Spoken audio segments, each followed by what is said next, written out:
कायस्थ आखिर प्रशांत किशोर को वोट क्यों देगा? ये बात निश्चित रूप से पचती नहीं है, लेकिन इन सब के बावजूद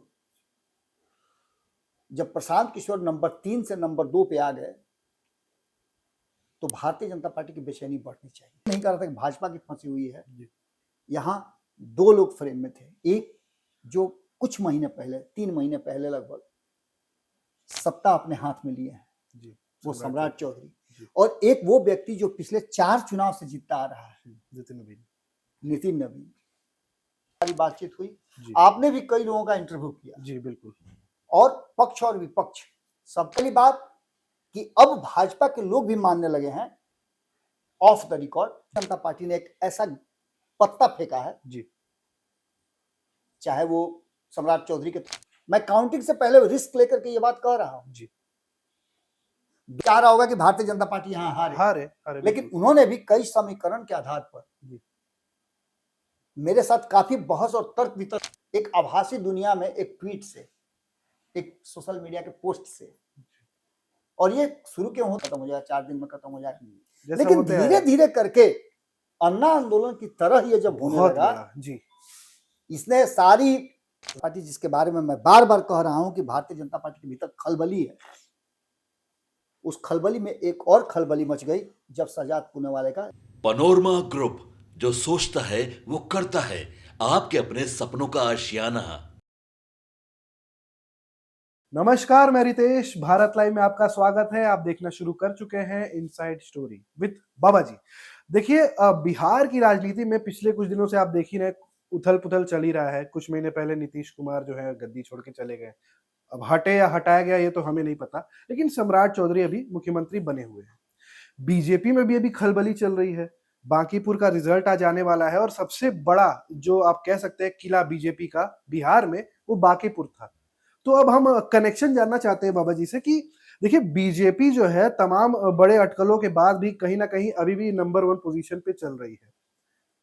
अभी हमने सुरभि ठाकुर से भी इंटरव्यू किया था, बीजेपी के मुखर प्रवक्ता है, उनसे भी जाने, तो वो भी बिल्कुल आश्वस्त है जीत को लेकर। लेकिन हम बाबा जी से जानना चाहेंगे कि आगे आने वाले समीकरण में क्या कुछ खेला हो सकता है? क्या बीजेपी गिर सकती है, नीचे जा सकती है? देखिए रितेश, हम जी, जब ये खबर जी, कर रहे हैं, जी, गिनती शुरू हो चुकी होगी, जी बिल्कुल, या शुरू होने की कवायद जी प्रारंभ हो। बिल्कुल, आज हम गिनती और रिजल्ट से ठीक पहले जी, कुछ ऐसी बातें करने जा रहे हैं जी, जो कहीं ना कहीं इस चुनाव को प्रभावित करता रहा है। जी बिल्कुल, मैंने कई लोगों से ये सारे सर्वे रिपोर्ट, सारे एग्जिट पोल आने के बाद जी, हमने संपादक नमन मिश्रा जी से बात की, जी, कई पॉलिटिशियन से हमारी बातचीत हुई, जी, आपने भी कई लोगों का इंटरव्यू किया, जी बिल्कुल, और पक्ष और विपक्ष सबका ये मानना है, पक्ष का तो ये मानना है कि हम क्लीन स्वीप कर रहे हैं, किसी तरह का कोई समस्या नहीं है, जी, जी, क्या है प्रशांत को तीसरे नंबर पर जाएंगे, जी, हमारी लड़ाई तो राजद से है। जी, लेकिन जब चिड़िया चुग गई खेत तो डंडा लेकर के क्या कीजिएगा। जी बिल्कुल, सबसे पहली बात कि अब भाजपा के लोग भी मानने लगे हैं of the record, on the record नहीं, ऑफ द रिकॉर्ड, कि हमारी लड़ाई प्रशांत किशोर से है, जी, राजद से हमारी लड़ाई नहीं है। और प्रशांत किशोर इस एग्जिट पोल के बाद टॉप पे चल रहे हैं जी, तो क्या वो टॉप पे रहेंगे? कई लोग मेरा उसमें ओपिनियन जानना चाह रहे हैं, तो मैंने साफ साफ कहा कि मैंने सब कुछ अपने विश्लेषण में बता दिया है। जी, संपादक नमन मिश्रा जी को आप लोग खोज रहे थे, वो भी उन्होंने भी बता दिया है, जी, और हम तो लगातार खबरें कर ही रहे हैं। जब लोगों की बात हो रही है तो कई लोगों से मेरी बातचीत हुई जो एनडीए गठबंधन के नहीं, महागठबंधन से जुड़े हुए हैं, और उसके बड़े नेताओं से मेरी जब बात हुई तो उनका भी मानना यह है कि भाजपा जीते थी तो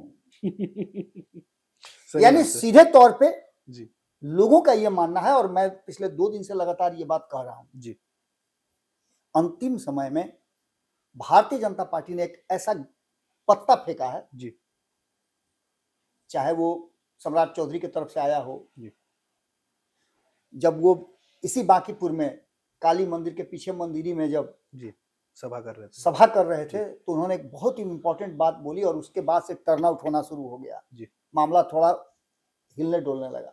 जी, वहीं नितिन नवीन ने भी एक ऐसी ही बात कह दी और दोनों का बात इतना टैली कर गया जी कि लोगों के मन में एक बार फिर से वो जो मूड बदल रहे थे, जी अचानक से ब्रेक लगा दिया। ब्रेक लग नहीं गया, होता है कि अचानक से आप तेजी से जा रहे हैं, सामने कुछ पड़ जाए तो फट से ब्रेक लगता है, ब्रेक तो लग सारे जाता है। पैसेंजर जो हैं आगे आगे चल की ओर जाते झुक जाते हैं। हैं। जी वही हुआ, इतना जबरदस्त ब्रेक दोनों ने मिल करके लगाया जी कि सारे पैसेंजर जो इधर जा रहे थे एकदम आराम से स्मूथली बैठे होते, वो झटका खा गए। जी बिल्कुल। और वो था कि बांकीपुर के लोगों को जी एक नहीं दो विधायक मिलेंगे, दो जनप्रतिनिधि मिलेंगे, एक नितिन नवीन और जी। दूसरे नीरज सिन्हा, नीरज सिन्हा। बिल्कुल। यानी दोनों के फंड खर्च होंगे। तो एक तो ये बात हो गई। जी दूसरी तरफ मैं काउंटिंग से पहले रिस्क लेकर के ये बात कह रहा हूं। जी दूसरी तरफ प्रशांत किशोर, जिन्होंने ये कह दिया कि एक सीट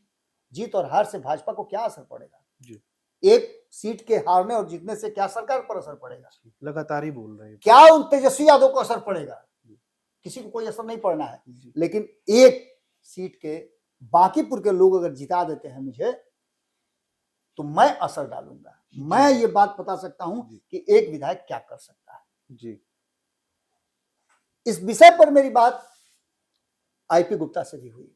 आईपी गुप्ता ने सीधे तौर पे प्रशांत किशोर की हार स्वीकार कर लिया है। एज ए विपक्ष के नेता जी उनको ऐसा नहीं करना था, क्योंकि हम तो यही मान के चल रहे थे कि विपक्ष भी अब जी बिल्कुल चाह रहा होगा कि भारतीय जनता पार्टी यहाँ हारे। हारे लेकिन बिल्कुल। उन्होंने भी कई समीकरण के आधार पर जी मेरे साथ काफी बहस और तर्क वितर्क हुआ। यह ऑफ द रिकॉर्ड है, इसलिए इसको मैं सार्वजनिक रूप से नहीं कर सकता हूं। जी लेकिन मैं इतना बता दूं कि जो दावा उन्होंने किया है वो दावा था। हो सकता है कि मैंने उनसे कहा भी कि आप ब्लैक एंड व्हाइट देख रहे हैं, जी क्योंकि आप विपक्ष में खड़े हैं, तो आपको या तो नजर आता है महागठबंधन या फिर नजर आता है एनडीए गठबंधन। एनडीए गठबंधन। तो इसलिए आप इस लड़ाई को एनडीए वर्सेस महागठबंधन कर रहे हैं। जी लेकिन प्रशांत किशोर की इसमें उपलब्धता, प्रशांत किशोर का एज निश्चित रूप से है।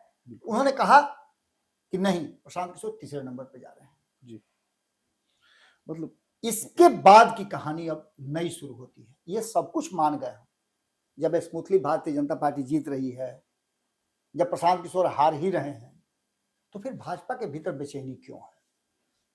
ये सबसे बड़ा क्वेश्चन मार्क है। क्या 1 बजे 2 बजे, जब भी मैंने एक दिन पहले कहा था जी कि जब वो रिजल्ट होता है जीत हार वाला सर्टिफिकेट, जी वो सर्टिफिकेट जब डीएम देंगे, जो चुनाव पदाधिकारी हैं वो देंगे, जी चुनाव अधिकारी, तो किसके हाथ में देंगे? क्या वो प्रशांत किशोर होंगे, क्या रेखा गुप्ता होंगी, क्या या फिर नीरज कुमार होंगे? अगर ये सब कुछ तय है जी तो फिर भारतीय जनता पार्टी की बेचैनी क्यों? तो इसको थोड़ा सा आप सिलसिलेवार ढंग से देखें जी तो पिछले 20 दिनों का, या कहा जाए तो 40 दिनों का रिकॉर्ड आप उठा के देखिए। जी इस कहानी की शुरुआत होती है एक इल्यूजन से, एक आभासी दुनिया में, एक ट्वीट से, एक सोशल मीडिया के पोस्ट से। और ये शुरू क्यों होता है? तो एक जज जी सीजीआई छोटी सी टिप्पणी दे देते हैं और टिप्पणी में वो कॉकरोच बोल देते युवाओं हैं। को कॉकरोच। जी और इसी पर एक व्यक्ति जो बेरोजगार है, जी अमेरिका में बैठा हुआ, वहां उसको नौकरी नहीं मिल रही है और सोच रहा है कि नौकरी कैसे करेंगे, जिसका उसने खुलासा भी किया आपदा है, में अवसर आपदा में अवसर खोजने की बात। जी तो उस व्यक्ति ने एक सोशल मीडिया पर ट्वीट कर दिया जी और उसे युवाओं ने, जो बेकार बैठे हुए थे, जिनके मन में गुस्सा था, रोष था, जो नौकरी की तलाश कर रहे थे, तो एक नौकरी की तलाश में बैठे व्यक्ति को ढूंढना शुरू कर दिए। और ढूंढते ढूंढते वो इतना ज्यादा 24 घंटे के अंदर में वायरल हो गया कि उसने एक आंदोलन का रूप ले लिया। 4 दिन के अंदर 15 मिलियन पार। बिल्कुल। तो अब ऐसी स्थिति में Hilarious. यह आंदोलन इतना तीव्र होता चला गया कि यूथ इससे कनेक्ट होते चले गए। इसी बीच में एक बड़ी गलती हो गई थी, नीट एग्जाम लीक। और नीट एग्जाम का पेपर लीक होना, उसका री एग्जाम कराना तो एक व्यवस्था थी, लेकिन पेपर लीक होने से जो गुस्सा था वो एंगर में बदल गया और ज्यादा एंगर विकराल रूप लेता चला गया। बिल्कुल एक ही डिमांड था, ओनली वन डिमांड, शिक्षा मंत्री का इस्तीफा। बिल्कुल। पहले तो भारतीय जनता पार्टी ने बहुत कोशिश किया कि इस आंदोलन को, हरे आंदोलन है, 2 दिन में खत्म हो जाए, 4 दिन में खत्म हो जाए, जैसा लेकिन होता है धीरे धीरे करके अन्ना आंदोलन की तरह ये जब होने बहुत लगा, बड़ा जी इसने सारी बैरियर्स पार कर लिए, जी शब्दों की मर्यादा टूट गई, जिसको आप प्रधानमंत्री को खुद बाहर आकर के जी और ये कहना पड़ा कि जिस तरह से लोगों ने 3 बार 4 बार प्रधानमंत्री बाहर आ चुके हैं जी और इंस्टाग्राम पे उन्होंने लोगों से बातचीत करते हुए युवाओं को कनेक्ट किया है, मित्रों कहा है, जेन जी जी और उसके बाद उन्होंने तब अंतिम बात जो कही, उन्होंने ये भी कहा कि आपकी इच्छा है तो इस्तीफा भी हो गया, जिस इस्तीफे के लिए कभी भारतीय जनता पार्टी तैयार नहीं थी। जी 12 साल के शासन में ऐसा कभी नहीं हुआ है कि किसी भी आंदोलन के सामने झुके हों। जी हाँ, निश्चित रूप से एक आंदोलन जो किसानों का था, उस आंदोलन में जो वापस लेना वापसी पड़ा। लिया गया था, लेकिन किसी जो को कानून वापस लेना पड़ा, कानून वापस लिया गया था, लेकिन किसी को भी इस्तीफा इस्तीफा नहीं देने की जरूरत नहीं पड़ी। नौबत नहीं आती जी बिल्कुल लेकिन ये पहला अवसर था जी। जहां सरकार ने इस्तीफा भी लिया जी और आगे की प्रक्रिया में प्रधानमंत्री खुद निकले, उन्होंने अपने हाथ में स्टीयरिंग पकड़ा और कहा कि अब यहां से मैं हैंडल करूंगा। उन्होंने बड़ा, कहा जाए तो रूंधे गले से कहिए जी बिल्कुल या तो बहुत चेहरे ही से दिख रहा इमोशनल था। होकर के जी, उन्होंने जी, कहा वो दिख रहा था कि जिस तरह से मेरी दिवंगत माता जी को माता जी को नहीं अपशब्द कहे गए, जी बिल्कुल मुझे इस बात का दुख नहीं है, लेकिन हम जा कहाँ रहे हैं, हमारी युवा पीढ़ी जा कहाँ रही है, मुझे इस बात का दुख है। उसके बाद भी उनका बड़प्पन देखिए, माफ कर दिया बिल्कुल, उन्होंने सीधे तौर पे कहा कि खैर ठीक है जी आपको जो समझ में आया आपने किया।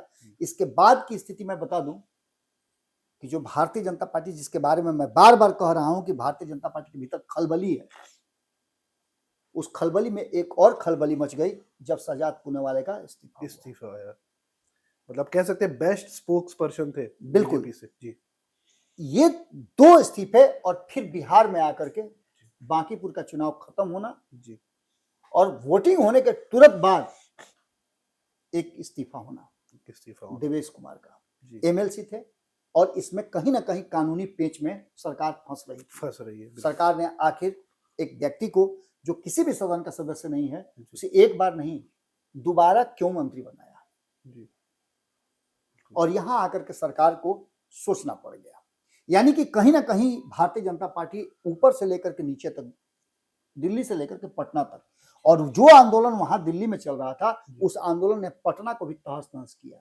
बिल्कुल पटना में भी सारे बैरियर टूटे जी। और सब कुछ हुआ। सब कुछ लाठी ये चार्ज कहीं ना करके। कहीं भारतीय जनता पार्टी के 12 सालों का, 13 सालों का जो शासन रहा है प्रधानमंत्री नरेंद्र मोदी का, जी, सबसे काला उस अध्याय पर कह सकते हैं बिल्कुल उस पर एक पैच था, बेस्ट एक ऐसा था जिस पर रफू भी नहीं किया जा सकता था, हाँ बिल्कुल उस पर चिप्पी ही साटना पड़ता और चिप्पी साटने के लिए मजबूर होना पड़ा। मजबूर। तो यहां से एक बात जो समझ में आ रही है जी। कि क्या भारतीय जनता पार्टी 2024 के चुनाव के बाद से, या फिर 2025 के चुनाव के बाद से, जी। या फिर नीतीश कुमार के मुख्यमंत्री की कुर्सी छोड़ने के बाद से जी। कमजोर हुई है? लग तो रहा है बाबा जी। क्या थोड़ा सा भारतीय देखिए। जनता पार्टी जी जो ये सब कुछ उसको मिला है, उस अंपायर को संभाल नहीं पा रही है?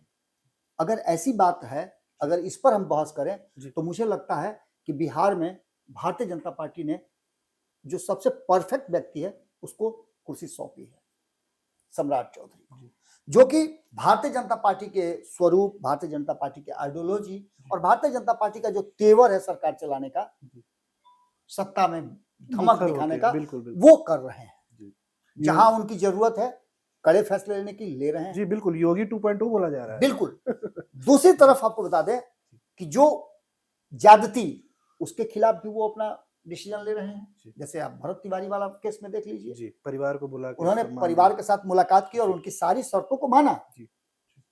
गिरफ्तारी भी हुई जिस आदमी ने गोली चलाया था। जी ये सब कुछ देखने को मिल रहा है। उसके बाद भी भारतीय जनता पार्टी की बेचैनी क्यों, खलबली क्यों? इस इस्तीफे के बाद, और जब ये बात हम कर रहे हैं जी तो हमने पिछली सारी बातें तो कर ली, जी लेकिन जो फिर से मैं कहूंगा कि 2 बजे के आसपास जो सर्टिफिकेट मिलेगा वो किसको मिलेगा? किसको ये मिलेगा? सारे जितने भी गुण अवगुण दोष देखे गए हैं, इन सब में भारतीय जनता पार्टी कहां टिकी हुई है? जी। आंकड़ों में लोगों ने समझा तो दिया, एग्जिट पोल तो आ गए, लेकिन अब इस एग्जिट पोल में आप अब इसका ब्रेकअप अगर निकालिएगा, मैंने भी ब्रेकअप निकाला, मैंने बताया भी कि रुद्रा ने जो जी सर्वे किया था उस सर्वे का भी रिपोर्ट आपके सामने होगा, उस पर हमने भी बात किया है। लेकिन इन सब बातों के साथ साथ जो सबसे बड़ी बात इस रिजल्ट के साथ जुड़ी हुई है और इसके साथ साथ वो इस्तीफा वो जुड़ा हुआ है, जी कहीं ना कहीं भारतीय जनता पार्टी की प्रतिष्ठा जो है जी वो फंसी हुई है। जी कल तक मैं ये बात बता रहा था कि प्रतिष्ठा नितिन नवीन की फंसी हुई है, प्रतिष्ठा सम्राट चौधरी की फंसी हुई है। मैं ये नहीं कह रहा था कि प्रधानमंत्री नरेंद्र मोदी की फंसी है, मैं ये नहीं कह रहा था कि अमित शाह की फंसी हुई है, मैं ये नहीं कह रहा था कि भाजपा की फंसी हुई है। यहाँ दो लोग फ्रेम में थे, एक जो कुछ महीने पहले 3 महीने पहले लगभग सत्ता अपने हाथ में लिए हैं, वो सम्राट चौधरी, और एक वो व्यक्ति जो पिछले 4 चुनाव से जीतता आ रहा है, नितिन नवीन। ये दोनों इस गढ़ को बचाने के लिए मेहनत कर रहे थे। उनके साथ साथ पूरी उनकी पलटन, कोई कमी नहीं 202 विधायक, उनके लगभग 38 के आसपास 36 के आसपास मंत्री, सभी लगे हुए थे, उनके कार्यकर्ता, बूथ लेवल कार्यकर्ता, सारा मैनेजमेंट। तो ऐसी स्थिति में क्या भारतीय जनता पार्टी ने अपना गढ़ बचा लिया है? सवाल ये होता है। और अगर गढ़ बचा लिया है तो फिर डर क्यों? मैं यहां पर एक बात जरूर कहूंगा जी, जो मैंने अन्य लोगों से कहा, जिसने पूछा मुझसे कि कौन जीत रहा है, तो मेरा सीधा जवाब था कि जीतने दीजिएगा तब ना। इसके पीछे 2 तर्क थे मेरे। पहला तर्क ये था कि क्या MY समीकरण, राजद के वोटर वो टूटे हैं तो कितना टूटे हैं? अगर सीमा से अधिक टूटे हैं, 50% से अधिक टूटे हैं, तो निश्चित रूप से 100 वोट अगर है तो उसमें से मात्र 34 वोट पड़ा है, और 34 में से 17 अगर टूटे हैं तो निश्चित रूप से प्रशांत किशोर एज में है। लेकिन बाकी के 17% में हार जीत तो तभी होती है ना, एक आदमी को 49, एक आदमी को 51 आवे। जी बिल्कुल, हार जीत तो तभी होगी जी, एक वोट किसी को अधिक या कम आवे। जी। तो क्या 17% में से भारतीय जनता पार्टी को कुछ नहीं आया?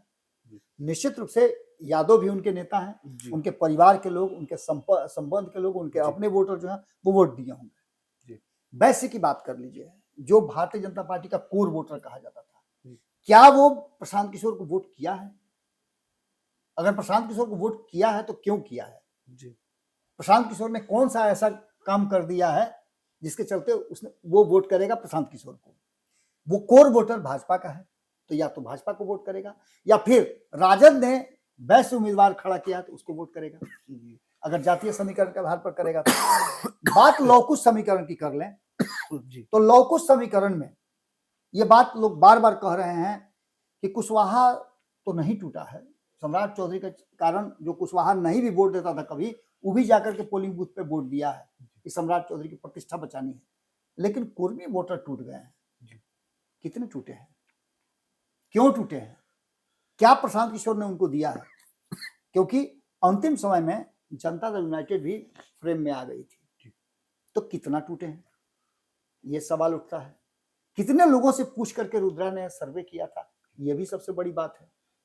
इसके अलावा सवर्णों की बात कर लें तो ब्राह्मणों के बारे में कहा जा रहा है कि उन्होंने वोट नहीं दिया, भूमिहार के बारे में कहा जा रहा है उन्होंने वोट नहीं दिया है, राजपूत के बारे में कहा जा रहा है उन्होंने वोट नहीं किया है, कायस्थ के बारे में ये दिखाया जा रहा है रुद्रा की 12% लोग उधर वोट किए हैं। क्यों? कायस्थ आखिर प्रशांत किशोर को वोट क्यों देगा? ये बात निश्चित रूप से पचती नहीं है। लेकिन इन सब के बावजूद जब प्रशांत किशोर नंबर 3 से नंबर 2 पे आ गए तो भारतीय जनता पार्टी की बेचैनी बढ़नी चाहिए। बिल्कुल।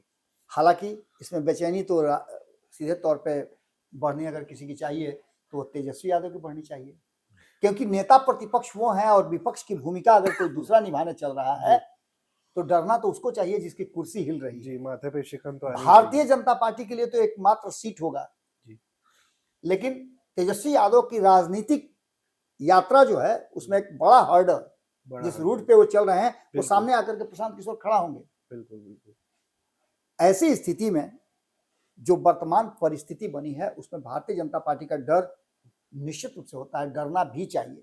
मैच में आप कितना भी मजबूत टीम लेकर के उतरे हों, लेकिन जब तक फाइनल विसिल नहीं बज जाती है, जब तक सभी ओवर नहीं खेल लिए जाते हैं, तब तक मैच कंप्लीट नहीं, तब तक मैच कंप्लीट नहीं होता है। बिल्कुल। क्योंकि आपने देखा होगा कि इंडिया पाकिस्तान का मैच सबसे ज्यादा टेंस मैच होता है, रोमांचक होता है, और उस मैच के आखिरी बॉल तक जश्न मनाने वाली टीम जो है वो पिच पे गिर करके रोती है, बिल्कुल।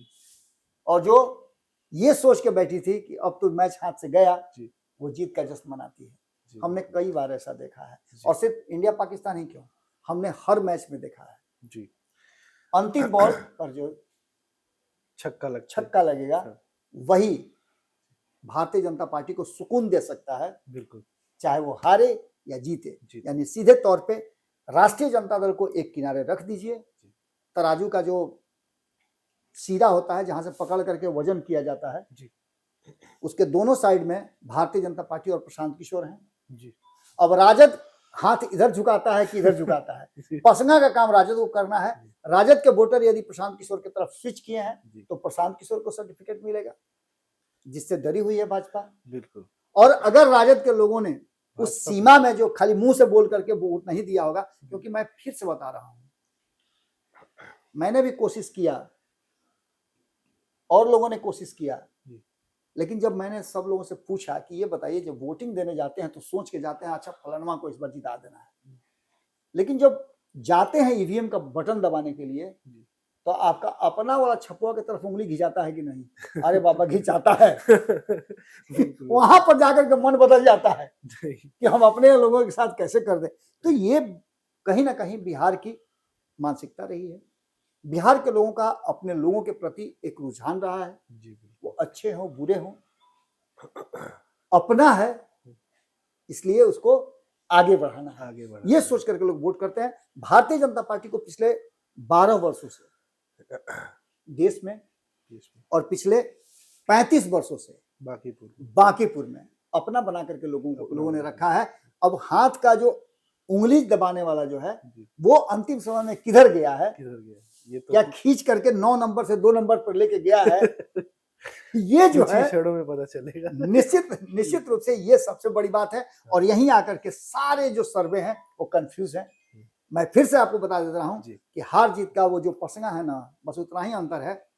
कुछ देर में रिजल्ट आ जाएगा तो आप लोग के पास भी होगा भारतीय जनता पार्टी की बेचैनी क्यों रही है और क्यों वो धड़ाधड़ इस्तीफा दिलवा करके अंतिम समय में 30 तारीख से पहले ये कोशिश की कि लोग हमारे तरफ आए।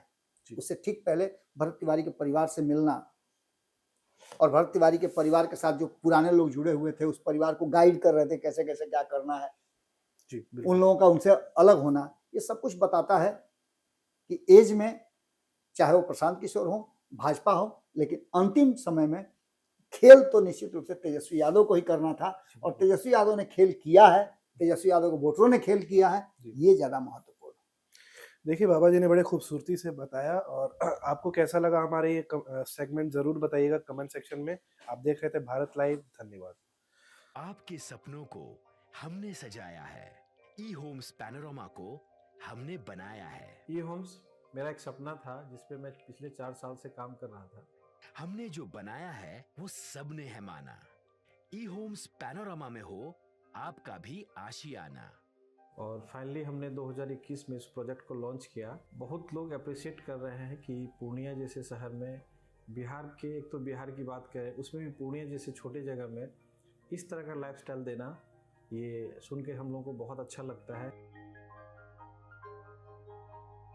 ई होम्स में हमने कुछ और भी किया है, जैसे हम जिस जगह में रह रहे हैं हमारे फैमिली सिक्योर हो, उनको सिक्योरिटी का ध्यान में रखा है। आपकी सुविधा और सुरक्षा आपके लिए खास है, ये आपका विश्वास है। इसमें आर्टिफिशियल इंटेलिजेंस का 7 लेयर सिक्योरिटी का हमने इस्तेमाल किया है। लस ग्रीन कैंपस को बनाया है। यदि हमारा बाउंड्री वाल है तो वो वर्टिकल गार्डन है।